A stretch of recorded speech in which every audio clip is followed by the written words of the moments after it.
Audrey, can you tell us more about how governments can attract and develop both international and local talents in the tech sector?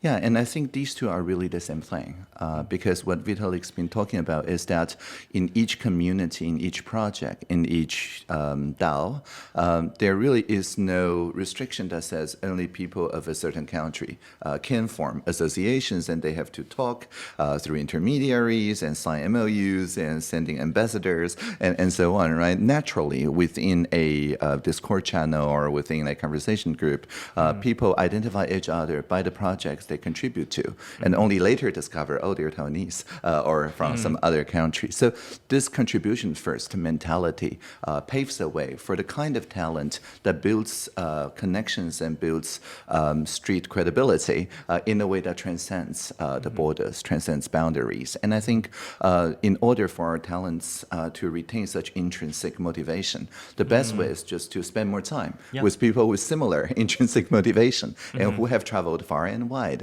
And so the Gold Card is designed, of course, for you to travel to Taiwan easier, but it's also designed to create a community so that even if the Gold Card holders are not physically in Taiwan, they can also introduce our talents to people whomever and wherever you are in. You mentioned Japan, but maybe in Argentina or in any other places. And then the community becomes truly multinational. And so you have also, I believe, talked about this idea of a community that governs itself like a network. So whether you call it a network society or whatever other terms, or Zuzalu and so on, I think Taiwan is just one part in that conversation, in that contribution. The more our young people identify with this kind of cross-border network and community, the more circulatory this whole talent pool becomes. And I sincerely believe open source is one of the best ways to enable this kind of community.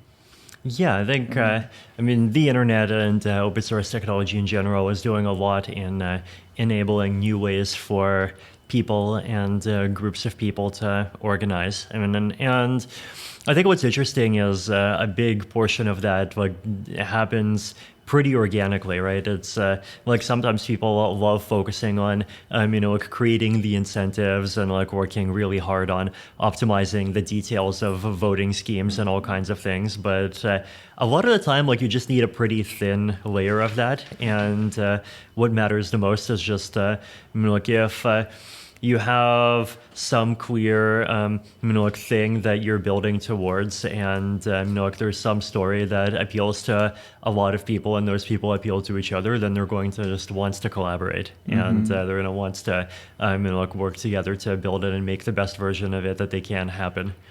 So. The crypto space, I think, has been interesting just in how it's managed to pioneer a lot of that, right? As I've mentioned, a lot of algorithms get developed by just people in Telegram chats between 3 different companies and 5 different countries. The way in which the crypto community also operates in this very geographically decentralized way, right?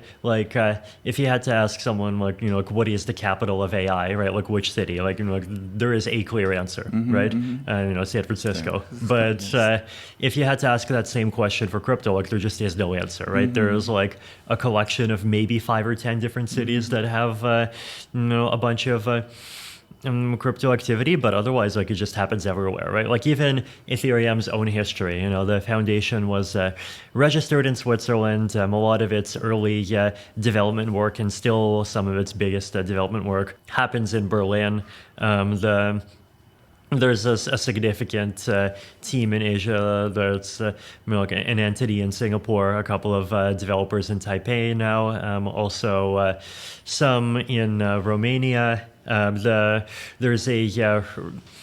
research retreat happening in Colorado.